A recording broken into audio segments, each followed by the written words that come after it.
Mr. Speaker, may I seek a permission to take the oral PQ's question number 8 to 10 from today's order paper together? Go ahead. My response to this PQ will also cover questions filed by Mr. Gerald Giam, Mr. Muhaimin Abdul Malik, Mr. Ng Shixuan, and Ms. He Ting-Ru regarding socially conscious enterprise hawker centres. If their questions have been addressed by today's combined response, they may wish to withdraw their questions. Mr. Speaker, I thank members for raising various questions about SEHCs. I'll explain the SEHC management model and address various concerns, including the government's role in overseeing SEHC operators and their relationship with stallholders. When the government resumed building hawker centres in 2011, we introduced the Socially Conscious Enterprise Hawker Centres, or SEHCs for short.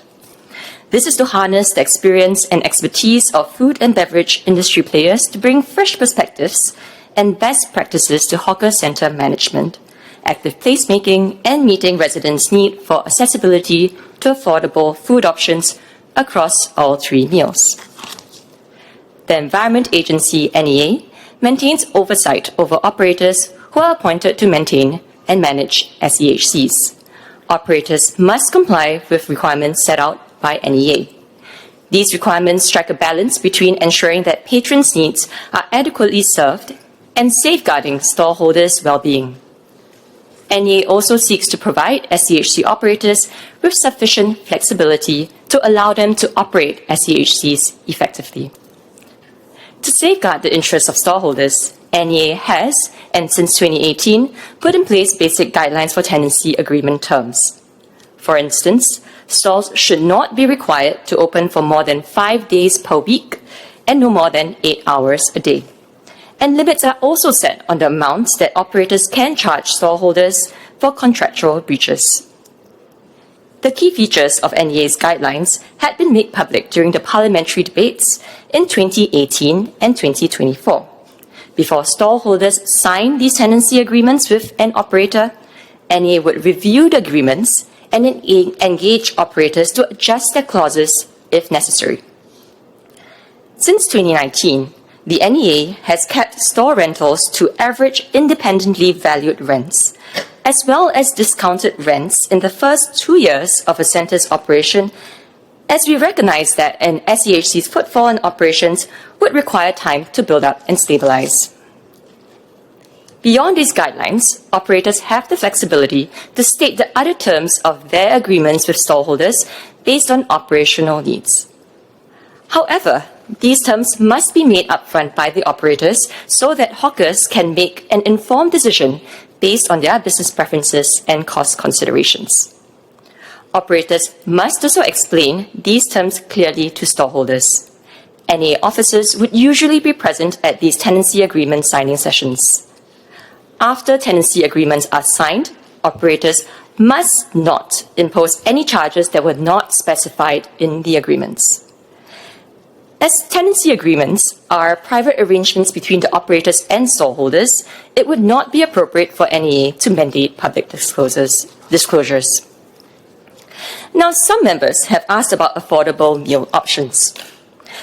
In line with the primary mission of hawker centres to provide affordable food options, NEA requires SEHC operators, as part of tender requirements, to implement ways to make food affordable.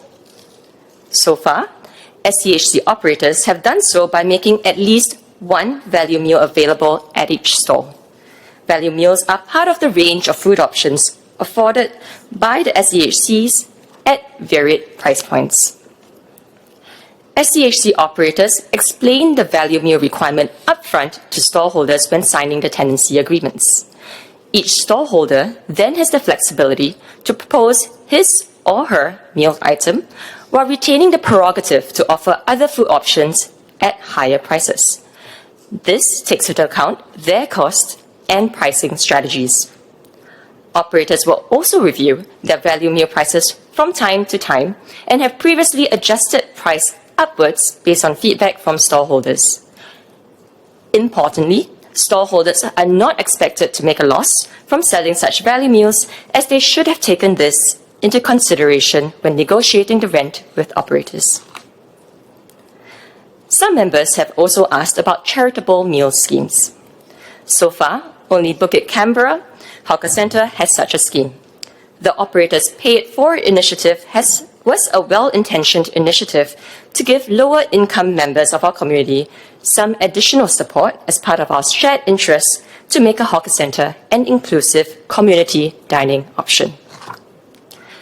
The scheme was made known to the stallholders upfront before they decided whether to rent stalls at this particular SEHC. NEA was also aware of the scheme. Therefore, stallholders who decided to proceed with renting stalls at the centre rather than choose other centres without such a scheme would have factored the costs into their business considerations. Notwithstanding this, I understand that the operator has not implemented the scheme to date, following feedback from stallholders and the public. The operator has decided to remove the requirement from new agreements and tenancy renewals. Some operators have developed phone apps which offer discounts to loyal customers. This is among various initiatives introduced by operators to attract patrons, increase footfall, and encourage repeat customers at their SEHCs, which would also benefit stallholders.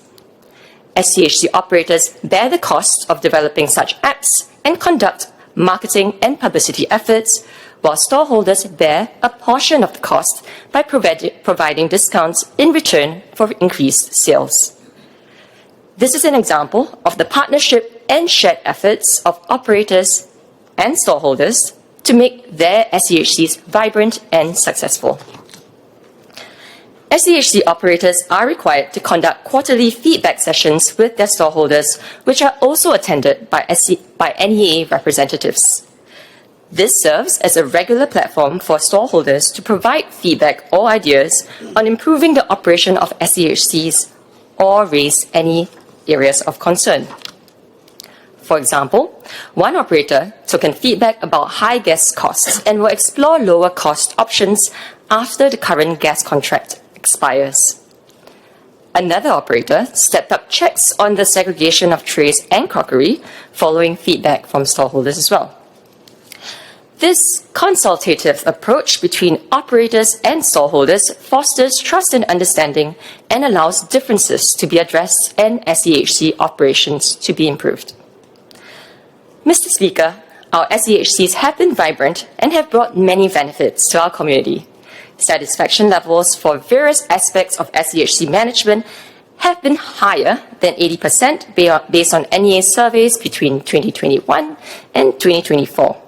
Stall occupancy rates are at about 96%. Nevertheless, we always welcome and have heard your feedback.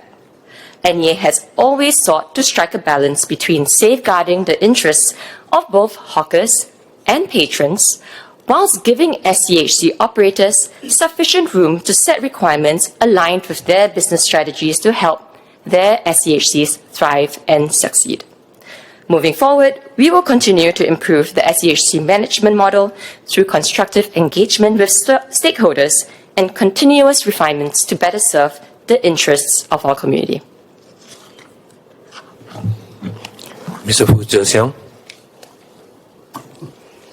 Thank you, Speaker. I thank SPS for her very comprehensive reply as well. I have three supplementary questions. The first, how do the average independently assessed value rents, which the SEHC's rentals are kept at, compare against that of NEA's own managed hawker centres?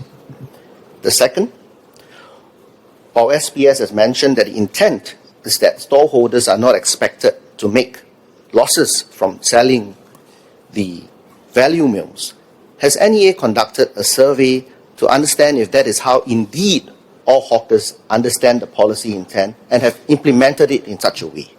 I ask because I would expect there to be a wide variation in the practices on the ground, because there are some food types like Taipei, economy rice, where this would be much more easily implementable as compared to, say, Japanese food, where the base of the food cost is already higher. My third clarification is, I understand that the discounts that the operators have on their apps for loyal customers can benefit the stallholders. But I would argue that they certainly would benefit the operators as much, if not more. So my question is, does NEA know the proportion of the costs being borne by both sides? Which, is it the operators that bear the bulk of the cost, or is it the hawkers? I would argue that the operators should bear the bulk of the cost, because if indeed it is for attracting footfall to the hawkers, then we can leave it to the hawkers themselves to implement their own discounts, rather than having one centralized and imposed on them. Thank you. SPS Goh.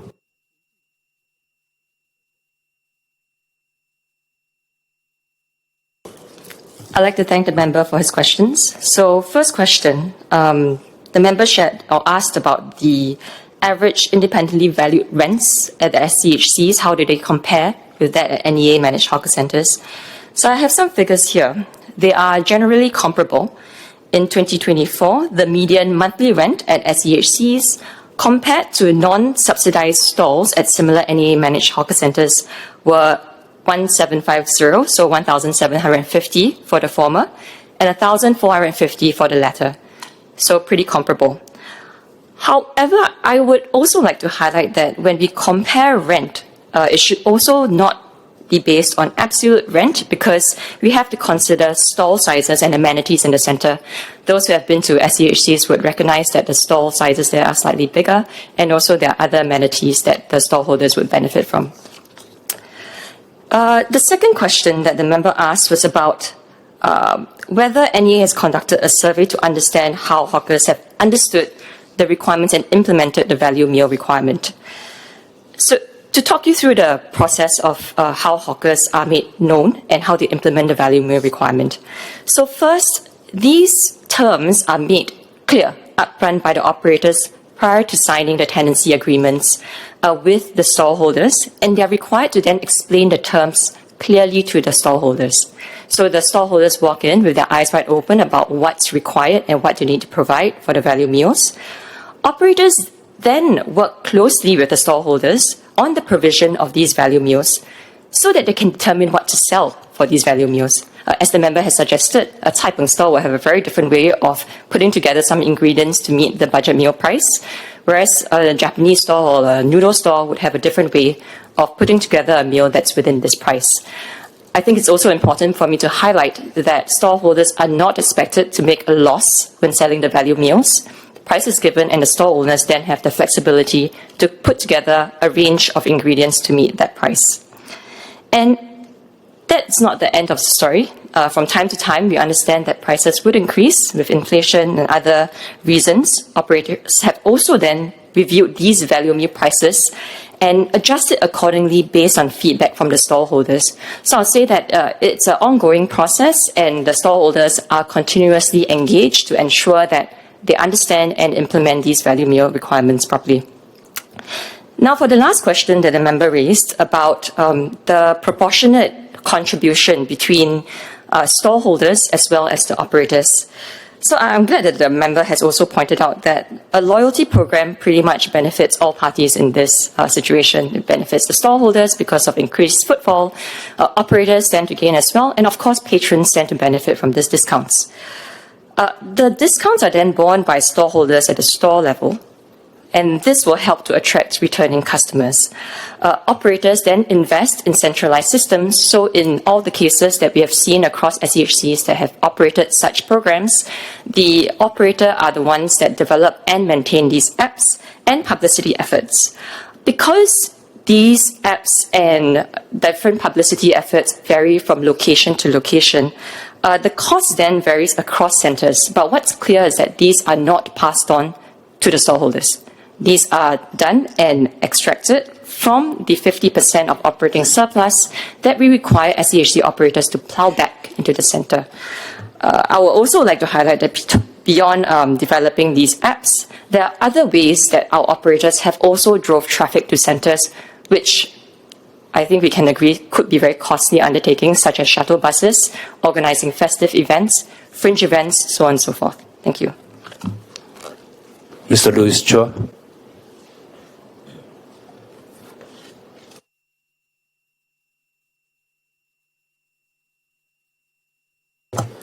Thank you, Speaker. Two SQs for the SPS.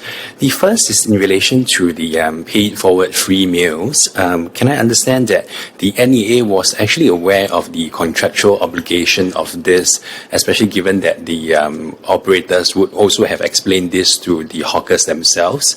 And given, I think, what SPS said just now about how hawkers are not supposed to be making losses on all these charitable initiatives, does the NEA that now take the view that these should not actually be part of these SEHC operator contractual agreements, and that these will be also included in the NEA guidelines going forward? The second is in relation to the part on my original PQ in terms of whether the ministry will review the current distribution of responsibility for the provision of affordable and free meals, given that now it seems to be fallen squarely on the hawkers themselves. Thank you. SPS Go.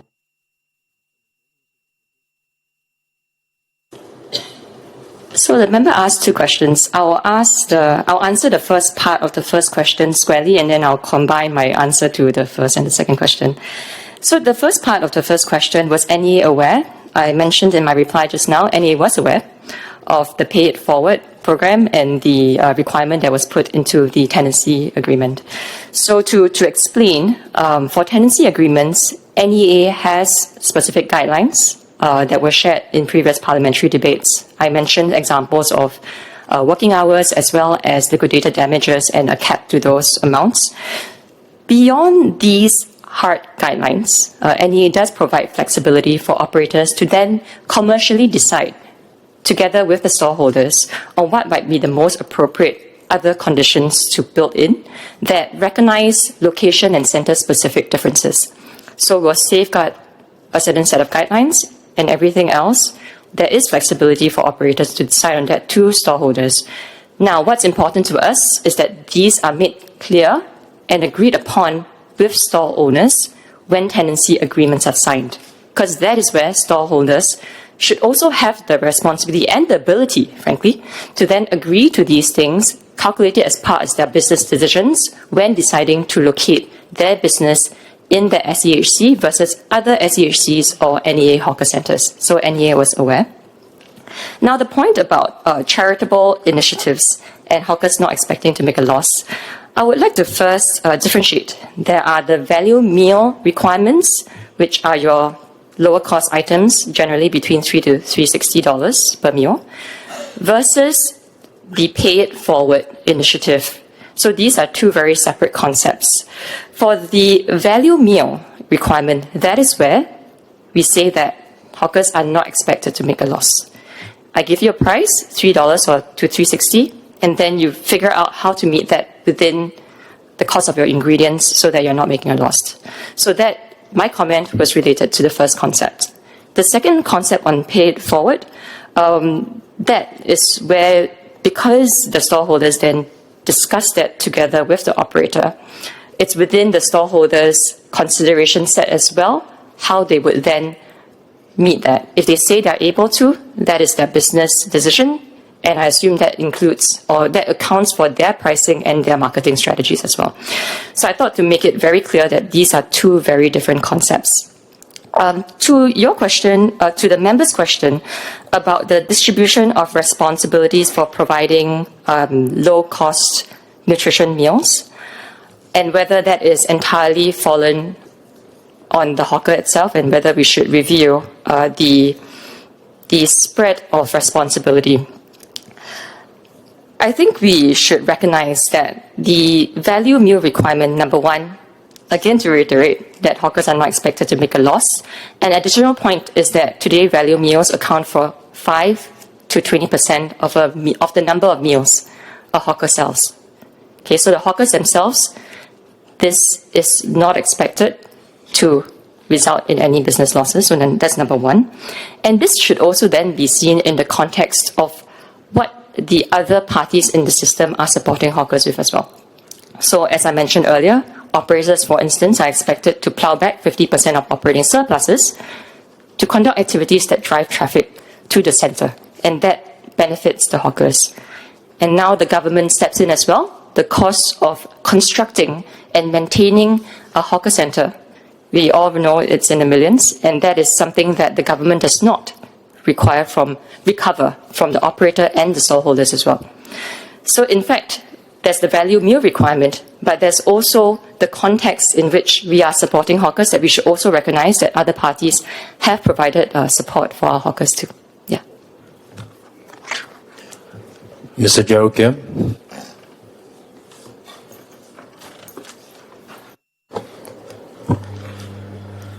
Thank you, Mr. Speaker. Sir, the SPS said that NEA officers are present at the contract signings.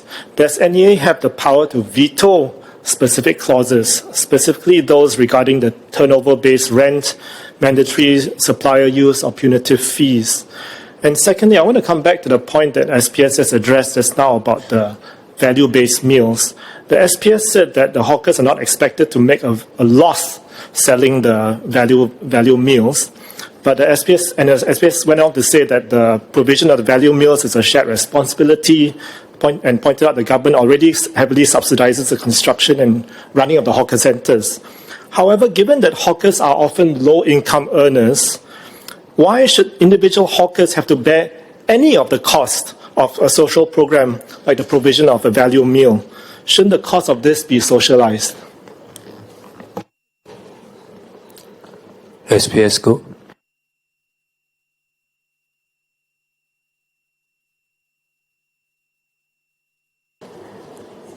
Okay, so the member's first question was about contract signing and whether NEA has any veto rights within the contract signing process. So first and foremost, NEA officers are generally there during the tenancy agreement signing to ensure that terms are explained properly and that hawkers and the stallholders themselves understand what's being communicated.